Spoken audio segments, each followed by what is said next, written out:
This is for all you fake-ass Bible-thumping Christians.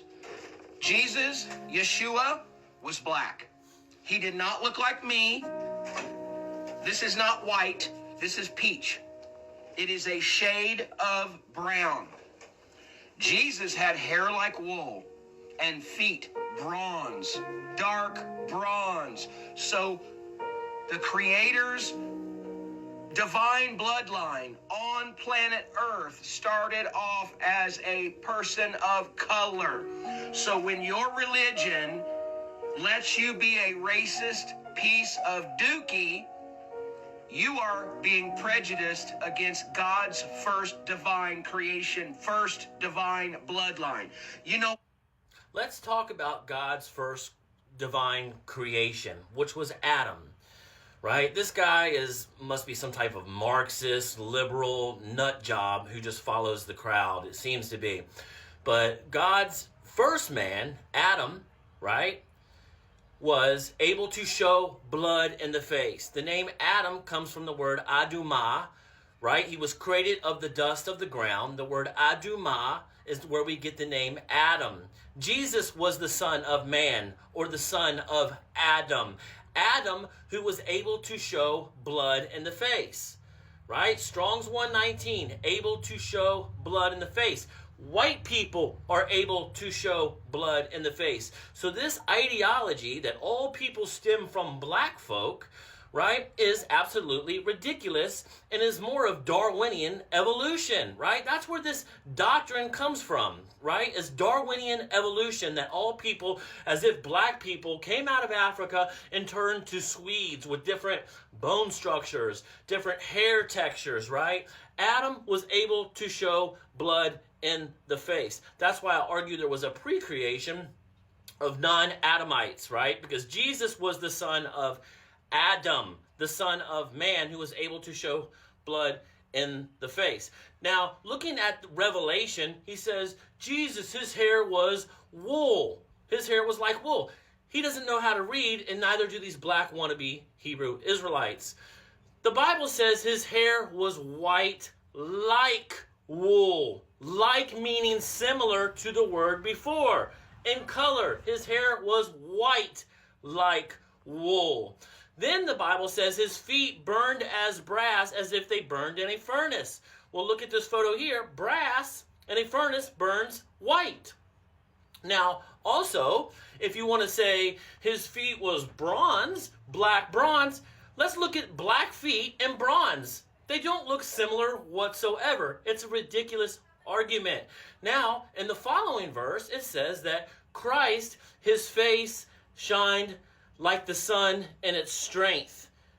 White, right? The sun in its strength. This is the glorified Christ, the son of Adam, swallowed up in victory, swallowed up in the Spirit of God, glorified, and who was obedient to every word that came from the Father's mouth. Now, talking about the bloodline of Jesus, where did Jesus descend from?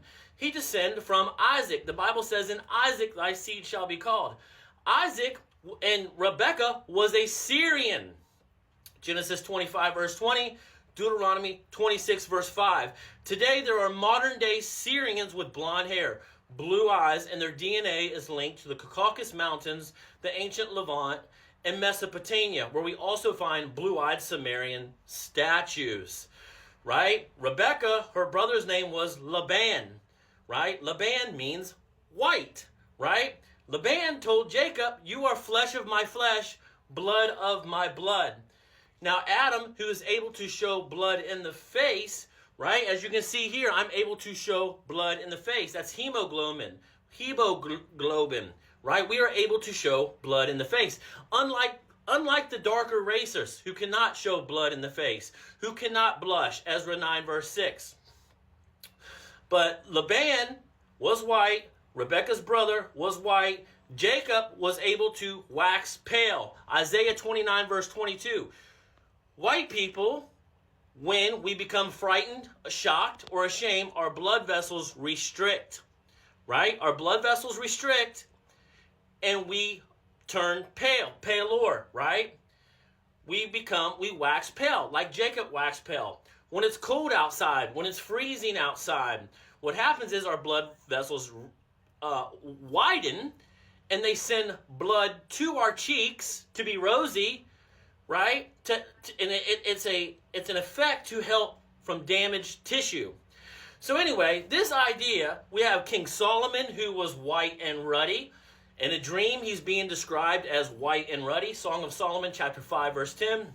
Song of Solomon, chapter 5, verse 14 says, King Solomon's belly was ivory. There's no black ivory. Ivory is elephant tusk or elephant tooth. It's white. Ivory is white. The Shulamite woman, who King Solomon, he says her neck is like ivory. Song of Solomon, chapter 7, verse 4. And her nose is a tower, not flat. Her neck is ivory and a tower, and her eyes are the colors of fish pools.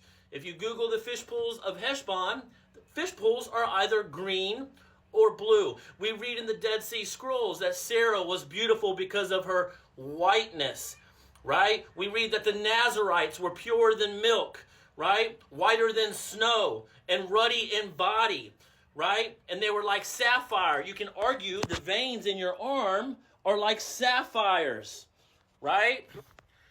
Same with Solomon. It describes sapphires, and these are the veins that run in your arms. We have transparent skin. God is light, and in him there is no darkness at all, right? God, it's quite obvious Christ was not black. This guy, I want to be so nice with my words, but you can see early depictions of Israelites like King Jehu on the black obelisk, the Assyrian obelisk. King Jehu is bowing down. He has straight, wavy hair. All the coins from Judea during the 1st century depict people with Caucasoid features, white features, right? This guy is a lunatic. So, God bless.